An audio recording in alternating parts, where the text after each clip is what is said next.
आज नेपाल देश के 13 जिले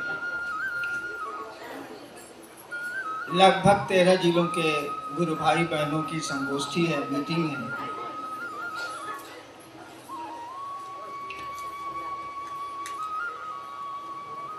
लगभग इसीलिए मैंने कहा कि 13 से ऊपर भी गए होंगे।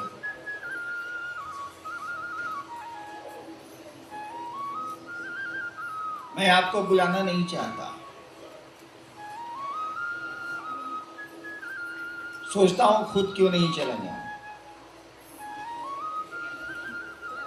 समय नहीं मिलता, थोड़ी व्यवस्था की दिक्कत हो जाती है। कुछ राज्यों में तो मैंने जाना ही छोड़ दिया। नेपाल से सटा भारत का बिहार राज्य है, मैं नहीं जा पाता वहां। चल ही नहीं सकता तो जाऊंगा क्या? लोग चलने दें तब ना।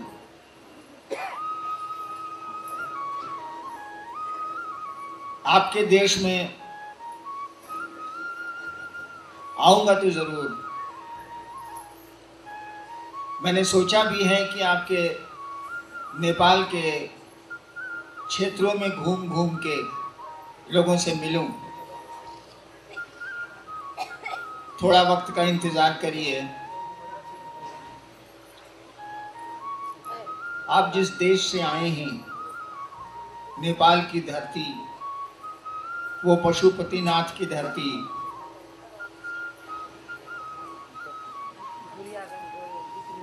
पूरा देश शिव से जुड़ा हुआ है। और पशुपति जो शिव का मंदिर है, वहां मैं गया हूं। वह शिव का सबसे पुराना नाम है। आज से 10,000 साल पहले जो खुदाई हुई हम लोगों के यहाँ हड़प्पा और मोहनजोदड़ो की, अब तो पाकिस्तान का क्षेत्र पड़ गया वो, उसमें जो मूर्तियां मिली हैं, उसमें जो प्रमाण मिले हैं, शिव का सबसे पहले नाम वहीं पड़ा था, पशुपति। शिव तो बाद में आया, महादेव बाद में आया। पशुपति के बाद रुद्र शब्द का प्रयोग हुआ है शिव के लिए, लेकिन सबसे पहला शब्द शिव के लिए प्रयुक्त हुआ था पशुपति। आप उस धरती से आए हैं, उस पवित्र पावन भूमि से आए हैं। मैं उस देश की बड़ी इज्जत करता हूं। आपके प्रति मेरे मन में बड़ा सम्मान है, इसीलिए कि आप उस जमीन से आते हैं, उस धरती से आते हैं जिसकी शुरुआत शिव से हुई है। और दुनिया का एकमात्र वही देश रहा है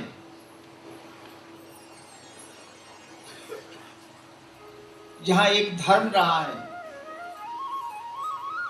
जहां शिव का बोलबाला रहा है।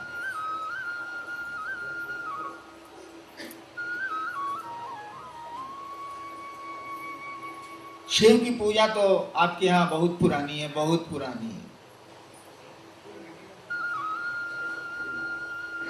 अब रही शिव गुरु की बात। किताबों में तो बहुत पहले से लिखा है कि शिव गुरु हैं, जगत गुरु हैं, विश्व गुरु हैं, गुरुओं के गुरु हैं, और भी बातें लिखी हुई हैं, गुराधिपति हैं, गुरुओं के राजा। लेकिन आपको ये सुन के शायद आश्चर्य होगा कि आज जो आप शिव को गुरु मान रहे हैं और शिव गुरु की बात चल रही है, इस काम को शुरू करने वाले को नहीं मालूम था कि शिव गुरु हैं। वो इस बात को नहीं जानता है।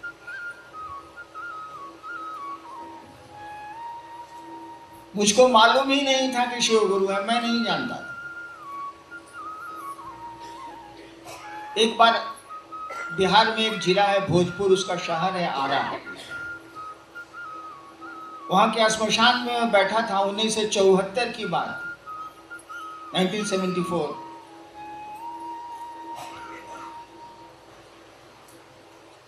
और 15 साल से मैं श्मशान और इधर उधर की साधना करता था, बचपन से ही। मन लायक कुछ मिला नहीं। और अचानक मेरे मन में एक ख्याल आया। सोचिएगा, केवल ख्याल आया। अचानक 2 बजे रात में श्मशान में मेरे मन में ख्याल आया। उस समय मैं कानून का विद्यार्थी था, लॉ में पढ़ता था पटना विश्वविद्यालय में, कि गुरु भगवान होता है तो भगवान गुरु काहे नहीं। गुरु भगवान होता है तो भगवान गुरु काहे नहीं। और हमने भगवान को गुरु मानने को सोचा। सुना था मैंने, कुछ जानता नहीं था मैं। जैसे हम लोग भी सुनते हैं दिल्ली में कुतुब मीनार है, हो सकता है हम लोगों में बहुतों ने नहीं देखा हो, लेकिन जानते तो नहीं। उसी तरह से मैंने सुना था कि शिव को भगवान कहते हैं, और उसी समय मैंने शिव को भगवान समझ के गुरु बनाया।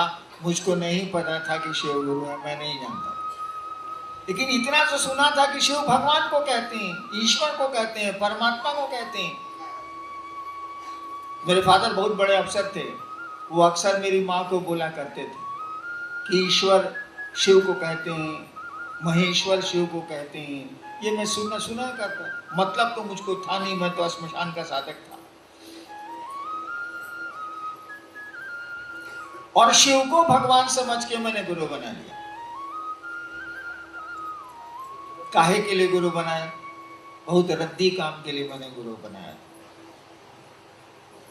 इतना रद्दी काम अमूमन आदमी का नहीं होता है। कोई बेटा मांगता है, कोई धन मांगता है, कोई सुख मांगता है। मुझको इसकी जरूरत नहीं थी। मैं कम उम्र का था तो बेटा क्यों मांगू, शादी ही नहीं हुई थी।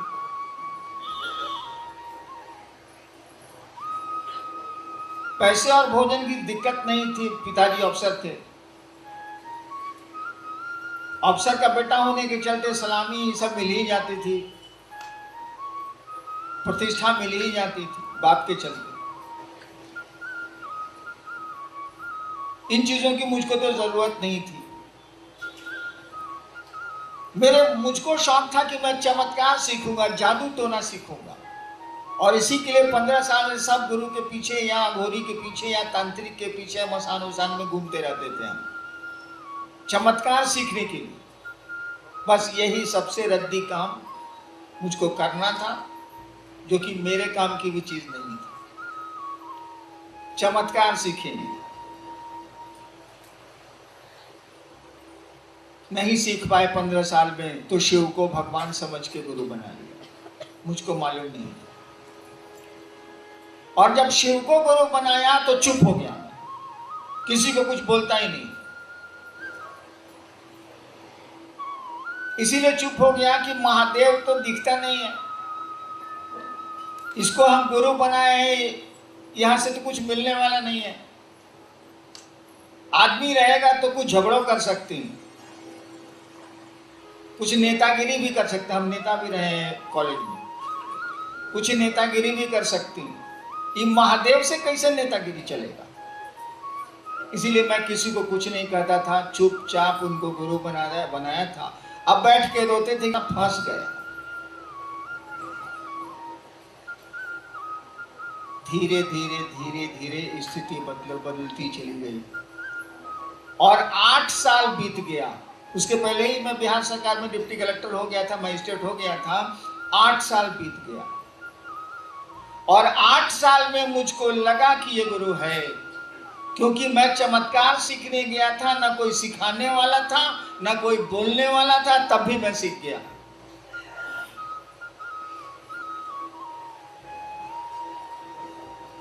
देखिए, जब आप बहुत परेशान होइएगा, मान लीजिए 15 साल आप परेशान हैं किसी काम के लिए और कुछ नहीं मिल रहा है, और अंत में वो चीज मिल जाती है बिना मेहनत के, तो आपको लगेगा कि हे ये आदमिया बड़ा बढ़िया है, साला कुछ मेहनत तो नहीं करना पड़ा, हमको जो लेना था सिखाइयो दी। और 8 साल के बाद मुझको लगा कि शिव गुरु हैं, ये तो सिखलाते हैं। और आप ही के नेपाल का बॉर्डर का इलाका है सुपौल और मधेपुरा। मैं वहीं मजिस्ट्रेट था मधेपुरा में 1982 में 1982। और पहली बार मैंने कहना शुरू किया लोगों को कि तो शिव गुरु है, आप लोग गुरु बनाइए, शिष्य बनिए। पहली बार किसी को नहीं कहा, पत्नी को छोड़ के पहली बार लोगों से कहा। उनसे कहा जब मैं वहाँ स्कूल में पढ़ता था, सहरसा जिला स्कूल का मैं विद्यार्थी रहा हूँ, जब मैं वहाँ स्कूल में पढ़ता था तो मसान जाता था। उस समय मेरे कुछ साथी हो गए थे, 2-3 आदमी तो मसान में मिल ही जाते थे पहले, अब तो कोई मसान जाता भी नहीं। 2-3 आदमी मिल गए थे मुझको, मुझसे उम्र दराज थे, मैं तो स्कूल का विद्यार्थी था, वो लोग सियाने थे। जब वहीं मैं मजिस्ट्रेट होके गया तो वो लोग मुझसे मिलने आए कि वही लड़का आया है, फिर यहीं मजिस्ट्रेट होके जो हम लोग के साथ मसान में जाता था मिलने आए। मैंने उन लोगों से पूछा आप लोग अभी भी मसान जाते हैं क्या? उन लोगों ने कहा जी जाते हैं। हम कहा बेकार जाते हैं, 40 साल से आप जा रहे हैं, शिव को गुरु बनाए। तो उन लोगों ने मुझसे कहा कि हाकिम जाने छी महादेव गुरु छथिन, वहां की बोली में, एक लाइन से ज्यादा मुझको वहां की बोली नहीं आती। हाकिम जाने छी महादेव गुरु छथिन। हमने कहा कि हमने किसी को कहा ही नहीं, तो आप जानते कैसे हैं? कहा कि जी हाकिम सब किताब में लिखल है, सब आदमी जाने छे कि महादेव गुरु छथिन। हम कहा हम ही अभागा है, हम ही को नहीं मालूम था, सबको मालूम है कि शिव गुरु है। हम कहा कि जब जानते हैं कि शिव गुरु हैं तो उनको अपना गुरु कहा नहीं मानते हैं? जानते हैं कि स्कूल है सबसे बढ़िया, तो पढ़ते कहा नहीं है? और वहीं से ये बात शुरू हुई कि शिव को गुरु बनाए हम लोग। भगवान तो हैं ही, देवता तो हैं ही, ईश्वर तो हैं ही, वो तो रहेंगे ही रहेंगे, बाप हैं तो रहेंगे ही ना। उसी से पढ़ने की कोशिश करिए, उसी से सीखने की कोशिश कीजिए। वो पढ़ाता है, मैंने देखा है, वो दिखता तो नहीं है, बोलता तो नहीं है, लेकिन वो जो सिखलाता है कोई नहीं सिखला सकता। वो जो रास्ता बताता है कोई रास्ता नहीं बता सकता। यहाँ अनाउंसर बोल रहे थे, मैं सुन रहा था, उद्घोषक बोल रहे थे, मैं सुन रहा था कि मार्गदर्शन देंगे। कोई आपको मार्गदर्शन नहीं दे सकता। आपने शिव को गुरु बनाया है, मार्गदर्शन तो शिव का होगा, आपके गुरु का होगा। आपके गुरु आपको ले जाएंगे मंजिल तक, शिव पद तक। गुरु का काम ही है, गुरु शिष्य को अपने जैसा बनाता है। पॉकेट मार गुरु के पास चले जाइए, आपको बढ़िया पॉकेट मार बना, बढ़िया दर्जी को गुरु बना लीजिए, आपको बढ़िया दर्जी बना। पहलवान को गुरु बना लीजिए, आपको बढ़िया पहलवान बना। रंजन जी को गुरु बना दीजिए, वो क्या बजाते हैं, लंबा सा है क्या मैं तो जानता भी नहीं, लेकिन बजता है ये जानता हूं, आपको उसको बजाना सिखा देंगे। शिव को गुरु बनाइएगा तो आपको शिव बनाएंगे, यही नियम है। गुरु शिष्य को अपने जैसा बनाता है, तो मार्गदर्शन भी तो गुरु का होता है। मैं आपको राय दे सकता हूं कि बैठिएगा कैसे, मैं आपको राय दे सकता हूं कि कमीज को पांव में नहीं पहनिए, इसको ऊपर डालिए, ये राय मैं दे सकता हूं। लेकिन शिव मार्ग में, गुरु के पथ में मैं आपको क्या राय दे सकता हूं? मुझको मेरे गुरु ने कुछ राय ही नहीं दिया, तो मैं आपको क्या दूं राय? मेरे शिव ने मुझको कहा ही नहीं। मेरे शिव ने मुझको इतना ही कहा, तुम जो करते हो दूसरों को करने को कहो। पहले पूछ लिया क्या करते हो, होशियार है वो, वकील उसको कम नहीं है। कहा कि तुम जो करते हो दूसरों को करने को कहो, उसके पहले पूछ लिया क्या करते हो। हमने कहा जी लोगों को शिव शिष्य बना दे। तब उन्होंने कहा तुम जो करते हो दूसरों को करने को कहो। हमको बोले ही नहीं कि कौन क्या करेगा तो तुम क्या करना। कोई गड़बड़ी करेगा इस काम में तो तुम क्या उसको सिखाओगे, हमको कुछ बोले ही नहीं। कोई बढ़िया से शिव कार्य करेगा तो तुम उसको क्या करोगे, हमको बोले ही नहीं। कुछ बोले ही नहीं इसके अलावा कि तुम जो करते हो दूसरों को करने को कहो। इसके अलावा उन्होंने कुछ आज तक तो नहीं कहा है, कल क्या कहेंगे नहीं मालूम। आश्चर्य ये है कि वो दिखता नहीं है, उसकी बोली आप कानों से नहीं सुन सकते हैं, लेकिन सुन सकते हैं पूर्ण विराम कॉमा फुल स्टॉप के साथ सुन सकते हैं, लेकिन वो बोलता नहीं है और आपके कान नहीं सुन सकते।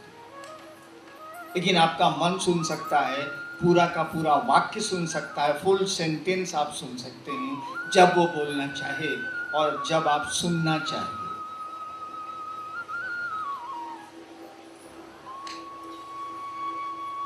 तो आप तो शिव की नगरी से आए, पूरा देश ही आपका शिव से जुड़ा हुआ है, आपको हम क्या बोलें, आपको तो हमको सिखाना चाहिए। आप उस जमीन से आते हैं जहाँ शिव का बोलबाला, उस पशुपतिनाथ की धरती से आप आते हैं। आप हमको हमारा मार्गदर्शन करिएगा कि हम आपका मार्गदर्शन करेंगे, ये तो संभव ही है। और मार्गदर्शन तो गुरु का,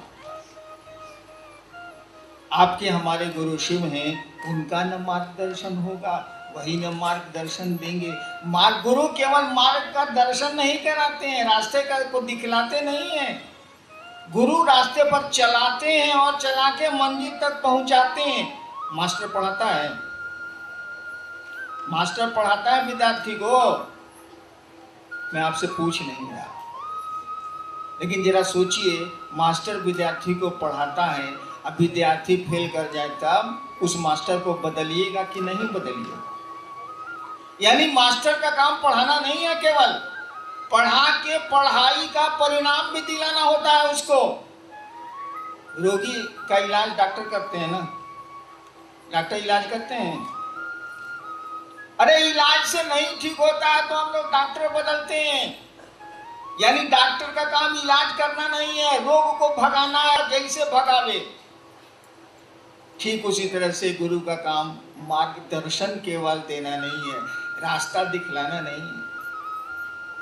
गुरु का काम है कि मार्गदर्शन दें, रास्ता का दर्शन कराएं, रास्ता दिखलाएं और उस रास्ते पर चलाएं और मंजिल तक पहुंचाएं। यहां तक गुरु की जिम्मेवारी है। डॉक्टर का काम रोग भगाना होता है, इलाज तो वो माध्यम है, उनका इलाज करते हैं। बिना इलाज के भी रोग भागता है। मैं अपनी पत्नी को दिल्ली ले गया था दिखाने, आपको पता ही है कि वो अब दुनिया में नहीं है। तो डॉक्टर ने कहा इनकी सब दवा बंद कर दीजिए, ठीक हो जाए। और 94 में फिर ठीक भी हो गई वो। कुछ नहीं, एम्स दिल्ली के डॉक्टर ने कहा इनकी जितनी दवाएं चल रही उसको बंद की और कोई दवा नहीं दी। तो देखिए, डॉक्टर का काम है रोग भगाना, इलाज करे चाहे इलाज बंद करे, जो करे। ठीक उसी तरह से गुरु का भी काम है कि वो आपको मंजिल तक पहुंचाएंगे, अब जैसे पहुंचाएंगे। तो हम लोग उसी शिव की बात कर रहे हैं जिस जमीन से आप आए। उस शिव से जुड़ना बहुत कठिन है, बहुत कठिन है, क्योंकि हम लोग जुड़ते थोड़े ही हैं। हम लोग तो एक्सचेंज ऑफर सुने ना, आजकल बहुत मार्केट में चलता है, पुरान गाड़ी ले जाइए, नया गाड़ी ले आइए, कुछ पैसा दे देंगे, एक्सचेंज ऑफर हम देंगे, उधर से लेंगे।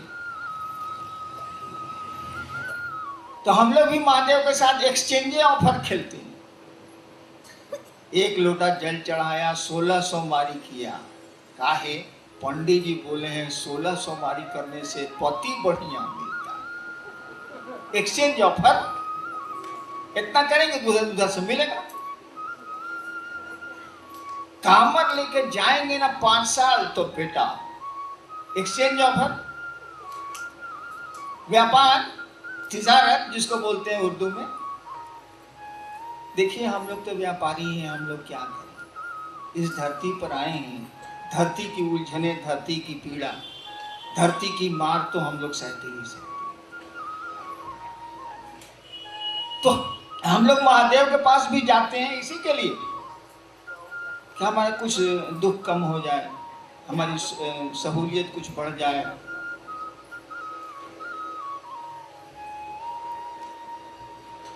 इसको प्यार थोड़े ही कहते हैं, इसको जुड़ना थोड़े ही कहते हैं।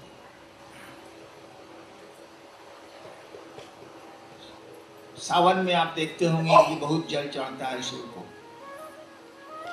मैं तो देवघर में रहा हूँ, और भी जगह है इंडिया में, नेपाल में, जहाँ शिव को खूब जल चढ़ता है। शिव को जल चढ़ता है अपनी प्यास मिटाने के लिए, शिव की प्यास मिटाने के लिए नहीं चढ़ता है। हमारी आपकी जिंदगी प्यासी है, इसीलिए शिव को हम लोग जल चढ़ाते हैं। शिव प्यासा है ये सोच के जल नहीं चढ़ता है उनको। यदि शिव प्यासे हैं ये सोच के जल चढ़ जाए तो फिर आपकी जिंदगी में तो कोई प्यास ही नहीं बची। नहीं समझते हैं हम लोग शिव को प्रणाम करते हैं अपनी खातिर।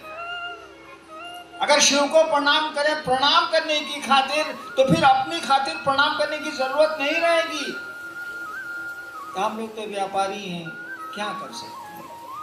हमने कहा कुछ शिव को गुरु बनाओ, वो ज्ञान देगा, बुद्धि देगा कि प्रणाम करो तो शिव को प्रणाम करो, मतलब से प्रणाम मत करो, मतलब को छिपा के रखो। मतलब है तो क्या करेंगे, कहां फेंक दें।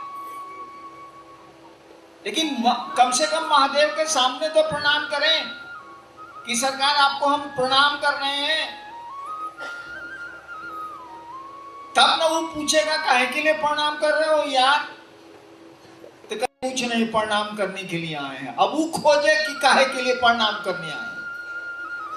काहे कि प्रणाम का नियम है, जिसको भी प्रणाम करिएगा आपका शुभ चाहेगा, आपका भला चाहेगा। हम लोगों ने कहा कि उसी महादेव से अकील लीजिए, ज्ञान लीजिए। बेटा लेते हैं, अकील नहीं ले सकते हैं। सुख लेते हैं, सुविधा लेते हैं, संतान लेते हैं, उसे बुद्धि नहीं मांग सकते हैं। उसी शिव से तो ज्ञान मांगना है, जिसको आज तक हम लोग भगवान समझते रहे हैं। तो शिव तो वही है जिससे बेटा मांगते हैं, उससे ज्ञान भी मांग लीजिए भाई साहब। बिना ज्ञान के दुनिया में कोई काम नहीं। चलिए अब देखते हैं आपने क्या लिख के भेजा। शिव का फोटो रखिए, क्या रोक रहा है, क्या मना कर रहा है। प्रसादी चढ़ाइए, क्या रोक रहा है, लेकिन चंदा करके प्रसादी मत चढ़ाइए, अपने पैसे से चढ़ाइए। पंतवा चढ़ाइए, महादेव को खाएगा नहीं। हमेशा जान लीजिए, जो शरीर में नहीं है वो खा नहीं सकता, जो शरीर में नहीं है वो सो नहीं सकता, जो शरीर में नहीं है उसको कपड़े की जरूरत नहीं है। एक बार का किस्सा सुना है, लेकिन आप लोगों को भूख लगी, यही दिक्कत है। एक बार मेरी आदत, हाँ महिलाओं को तो उपवास की आदत थी, मर्दवा से मानेगा से।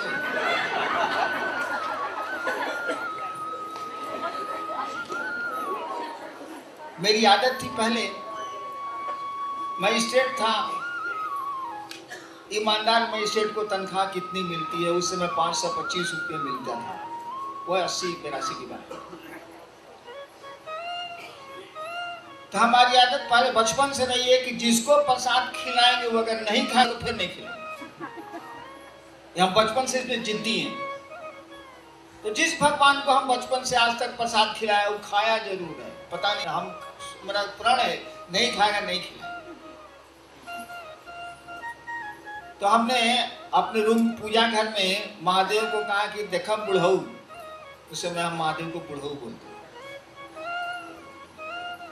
अपनी जबान है, जो मन करे सो बोलिए, बाप तो वही रहेगा, गुरु तो वही रहेगा, जो संबोधन करिए उसे क्या अंतर आता है।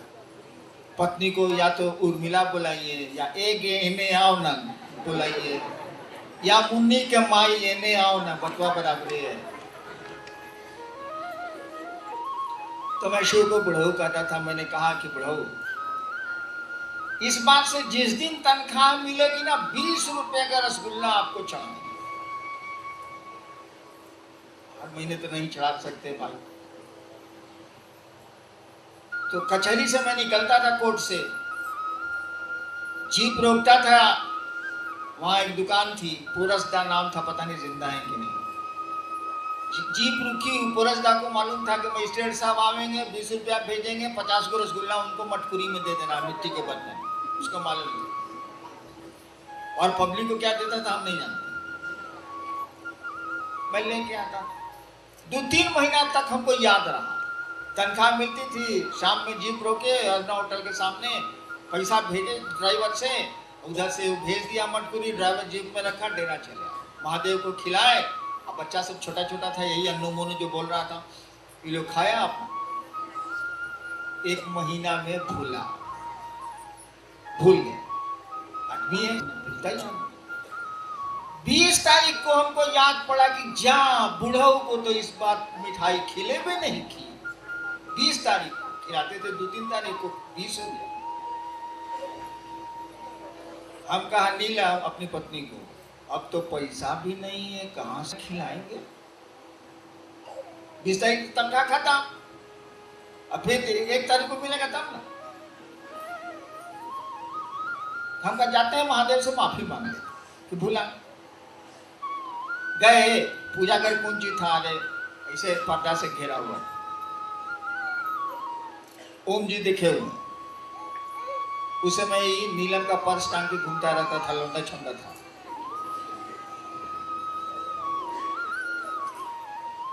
हम कहा बुढ़ऊ जा, हम तो भूला गए आपको प्रसाद खिलाना, इस बार दिमागे में नहीं रहा, अब तो पैसे नहीं है। उस समय चावल में बिछाता था और चावल पर लिखाता था। गवाह रखे हुआ हूं, ऐसा नहीं आप ही के बीच में है गवाह जो देखे हुए। उधर से लिखाया, सुनिए लाइन, छिया, मैंने क्या गंदी बात बोलते हो, छिया मुझको शरीर है जो मैं खाऊंगा बेटा। यही पंक्ति थी, छिया मुझको शरीर है जो मैं खाऊंगा बेटा। तो महादेव तो खाएगा नहीं, उसको तो शरीर नहीं है। ये हमारे आपके भाव हैं और गलत नहीं है, सही भाव हैं। लेकिन जो अब आपकी चर्चा में आया है 50 आदमी, उसको तो तृप्त करिएगा ना भाई साहब। तो इलायची दाना से तृप्त होगा। बड़का बड़का आइटम बम रखिए, रसगुल्ला रखिए, सुंदर सुंदर गरम गरम जिलेबी रखिए, दूध सब गुरु भाई को दीजिए। अगले बार पूछेगा जी कहिया आवेला है फिर, तब आपको बुलाने की जरूरत नहीं पड़ेगी। अपने पूछ के जाएगा भाई जी, ए गुरु भाई फिर कहिया चर्चा है जरा बताइएगा। मैं प्रसाद चढ़ाने के लिए क्यों मना करूंगा भाई साहब, मैं फोटो रखने के लिए क्यों मना करूंगा भाई साहब।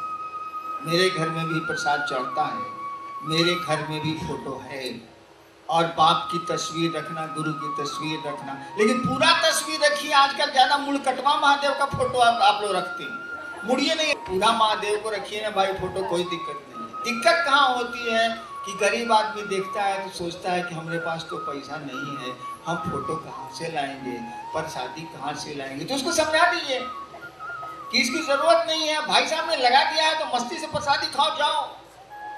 फोटो है तो प्रणाम करिएगा ना, बाप का फोटो है तो सब पेशाब कीजिएगा, गजब वाला इज्जत करिएगा कि नहीं करिएगा। फोटो लगवाइए नहीं, लेकिन फोटो लगा हुआ है तो उसकी इज्जत नहीं करिएगा, गजब वाला। और आप भीड़ में आरती मत करिए। बिहार में 2-3 जगह लोगों की साड़ी में आग लग गई है आरती के चलते, भीड़ में नहीं। अगर 5 आदमी कीजिए, 20 आदमी कीजिए आरती, कोनो दिक्कत नहीं है, लेकिन 200 आदमी में आरती कीजिएगा तो किसी की साड़ी जल जाएगी, कुछ घटनाएं हो गई। इसको सोच समझ के करना चाहिए। मैं क्यों रोकूंगा फोटो भैया, मैं प्रसाद क्यों रोकूंगा। हाँ इलायची दाना चढ़ाइएगा तो कुनमुनाएंगे, हम बोलेंगे तो नहीं है, कुनमुनाएंगे। रसगुल्ला चढ़ाइएगा तो खुश होंगे, मिजाज मस्त हो रसगुल्ला खिलाइए। और जहां तक रात में 8 बजे चर्चा को समाप्त कर देने की बात, अगर सुरक्षा ठीक है, अगर गुरु ये क्यों नियम बना था, आप ही के बिहार के, आप ही का जो बॉर्डर है उसी इलाके में रात में 1 बजे महिलाएं जा रही थी चर्चा से, उनके साथ कुछ गुंडों ने बदमाशी की थी। उसके बाद से ये नियम बना है कि 8 बजे खत्म कर दीजिए, क्योंकि गुरु बहनें दूर दराज से आती हैं, उनको असुविधा हो जाती है, दिक्कत हो जाती है, इसलिए। लेकिन अब इस मोहल्ले के लोग बैठे हैं तो चर्चा करिए, कोई दिक्कत नहीं है। मैं भी करता था जब शुरू में शिवसी से कम थे तो मेरी चर्चा खत्म होती थी 3 बजे, 3:30 बजे रात में। तो मैं क्या करता था, पहले तो सबको खिलाता था, पत्नी बनाती थी खिलाती थी, 12, 15, 20 आदमी रहते ही थे, खिलाता था। और सबको गाड़ी में अपने बैठाता था, रात में तो ड्राइवर नहीं रहता था, अपने बैठा था। एक एक आदमी को उसके घर के दरवाजे छोड़ता था मैं, और तब 1 घंटे में गाड़ी से अपने लौट के डेरा आता था, तब आराम करता था, फिर 7 बजे सुबह से कचहरी। तो मैं खुद ही पहुंचाता था, अपने से चला के सबको घर घर पहुंचा उतारता था मैं जीप से। अगर सुरक्षा ठीक है आप करिए, हमको क्या दिक्कत।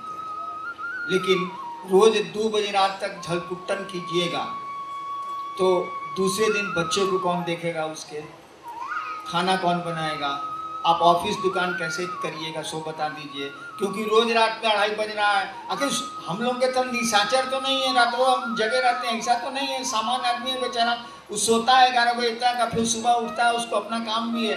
हम लोग तो निशाचर है। बैठिए मेरे साथ, कोई दिक्कत नहीं है। 15 साल मसाने में रहे हैं तो हमको सोने की तो जरूरत नहीं है। लेकिन आपको तो सोने की जरूरत है, आपको तो और काम भी है ना। और एक दिन का रहे तो ठीक है। रात भर नाच देखता है लोग, देखता है ना। कहिए कि 20 दिन नाच देखो तो जाओ, महीना 2 महीना में को नाच हो रहा, चल रहे देखल जाओ। चला गया नाच देखिस, भोरे आया, फिर सुधा दिन भर। लेकिन इस साल कितना दिन, साल में कोनो ब्याह हुआ होगा तबे ना नाच होगा। रोज रोज तो होना नहीं है, कोई कर भी नहीं सकता। नेक्स्ट जी, कंगन लगाकर मांस मछली खाएं या नहीं? क्या कहता है खाने को? क्या कह रहा है खाने को? हमने तो आज तक नहीं कहा कि खाइए।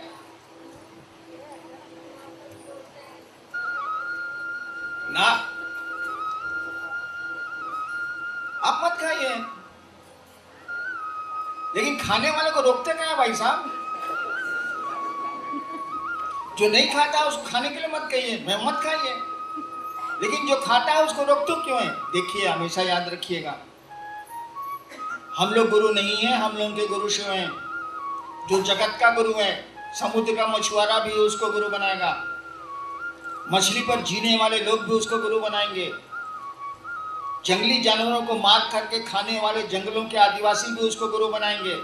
ऐसा नहीं है कि साग वालों का है वो, ऐसा भी नहीं है कि मांस खाने वालों का है वो तो सबका है। उसको गुरु बनाने के लिए कोई नियम आप बना नहीं सकते। और वही नियम नहीं, ये खाने पीने का ही नियम नहीं। लोग कहता है ना, विश्वास हो तो आओ, श्रद्धा हो तो आओ, समर्पण हो तो आओ, ये भी नहीं कर सकते हैं हम लोग। जिसको श्रद्धा और विश्वास नहीं है महादेव पर, महादेव को गुरु नहीं मानेगा। अरे वाह, अगर कोई कहे कि हमको महादेव पर कोई श्रद्धा नहीं है तो उसको रोक दीजिएगा शिव को गुरु मानने के लिए। कैसे रोक दीजिएगा? वो तो जगत गुरु है। आदमी जिस स्तर का है शिव को गुरु मान सकता है, वहां कोई वर्जना नहीं लगेगी। तो वर्जना का मानी पूछते हैं खाली खाना पीना, कि भावनात्मक वर्जनाएं भी वर्जनाएं हैं भाई साहब। किसी को महादेव के प्रति कोई श्रद्धा नहीं है, वो कहता है कि हम शिव को गुरु मानेंगे, जांचेंगे कि शिव गुरु है कि नहीं, रोक दीजिएगा। अरे उस आदमी के पास नहीं है श्रद्धा तो क्या करेगा? किसी आदमी के पास विश्वास नहीं है तो क्या करेगा? है हमको विश्वास। अरे 2 मिनट के लिए मेहरारू दूसरे मर्द से बतियाने लगती है, मर्दवा का मुंह फूल जाता नहीं। जिसके साथ 30 साल रहे हैं उस पर आपको विश्वास नहीं है, महादेव पर विश्वास होगा? बोले आप भरी भाषा, हम होगा ही नहीं। अब कोई कहता हमको विश्वास नहीं, मुझको तो विश्वास नहीं था, महादेव को गुरु माने थे, तुमको नहीं था, लिखा हुआ शिष्यानुभूति में। बिना श्रद्धा विश्वास और समर्पण के भी शिव गुरु हो सकते हैं और शिष्य शिव हो सकता है। पढ़िए शिष्यानुभूति। वर्धना का माने पूछते हैं मांस मछली खाना, वाह। अरे विश्वास नहीं है तब भी शिव गुरु होंगे, श्रद्धा नहीं है तब भी शिव गुरु होंगे, समर्पण नहीं है तब भी शिव गुरु होंगे, है तब भी ठीक है, नहीं है तब भी ठीक है। वहां तो कोई रोक ही नहीं है, ना भावनात्मक रोक है ना लौकिक कोई रोक है, सबको स्वतंत्रता है। अब आपका मन क्या करते हैं आप करिए। अब ब्लड प्रेशर के मरीज हैं, अंडा खा रहे, मरिएगा नहीं? डॉक्टर जो कहता है सो करिएगा ना भाई साहब। इसीलिए कंगन पहन के आप मांस मछली बिल्कुल मत खाइए। जो खाता है वो खाएगा, इसमें हमारा तो कुछ नहीं है भैया। हर एक आदमी अपने अपने डिजाइन से जीता है। किसी के अंगूठे का निशान दूसरे से नहीं मिलता। तो कैसे समझते हैं कि सब लोग एक जैसा होगा? हो ही नहीं सकता। शिव से जुड़ेगा तो एक जैसा होगा, वो भी शिव मार्ग में एक जैसा होगा, बाकी वो उसका अपने डिजाइन चलेगा। एक भाई साहब ने खिसिया गए थे, तो उसका स्वभाव है गुस्साता है वो। कोई आदमी को कितना हो मारिए गुस्से में नहीं करेगा वो। देखो हरहरवा सांप है, वो गुस्से में नहीं करेगा। गेहूं सांप है, फाय से मारेगा। तो हर एक आदमी का अपना, मुझको तो कोई गुस्सा नहीं आता, नहीं आता, नहीं आता। कोई भाई साहब को गुस्सा आता है, खराब बात थोड़ी है। उस बेचारे को माइक नहीं दिएगा तो बिगड़ेगा नहीं हो, ठीक बिगड़ा हो, कह नहीं दीजिएगा उसको माइक। हाँ चलिए और कुछ। शिव गुरु चर्चा स्थल पर फोटो लगाकर पूजा किया जाए या नहीं? ये तो हो ही गया भैया। पूजा कौन सी करिएगा? पूजा तो गुरु सिखलाते हैं, पहले गुरु के पास जाइए, सीख लीजिए तो पूजा होगी। अगला है कि नमः शिवाय गुरु को प्रणाम के लिए 108 दाना रुद्राक्ष का माला क्या अनिवार्य है?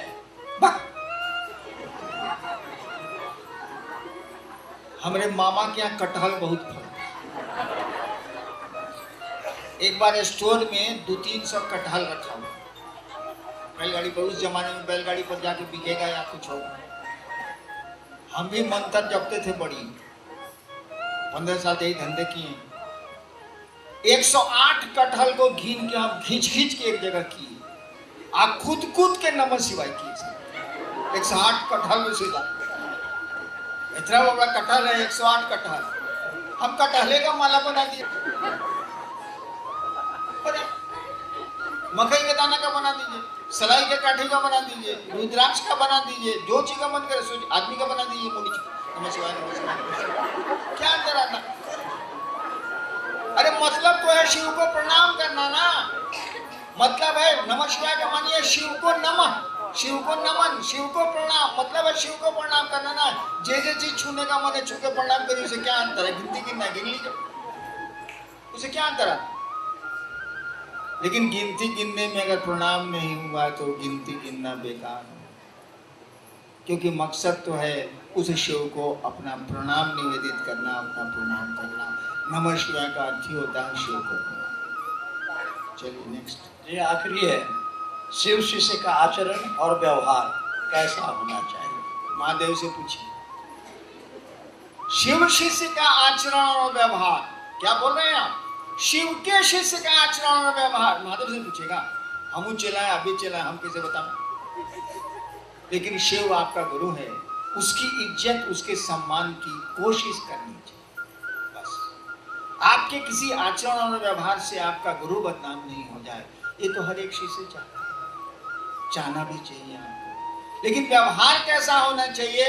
महादेव का को चला हुआ है दुर्वासा, नहीं खड़ा हुए तो शराब, बैठे रह गए तो शराब, बोला बैठने के लिए लिहाज में नहीं बैठे तो शराब, खाली शराब।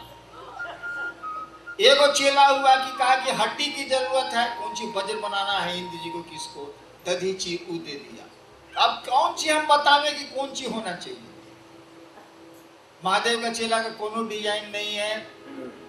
आप ही के मच्छंद्रनाथ नेपाली साइड के थे, सुरा और सुंदरी दोनों उनको चाहिए। उन्हीं के चेला गोरखनाथ, गोरखनाथ तो नेपाल के थे ही, गोरखनाथ, जो उन्होंने कहा कि सुरा सुंदरी से हट के हमसे बात करो, छोड़ो हटो। कौन चीज में आपको हम मार्गदर्शन दें, क्या बोलें?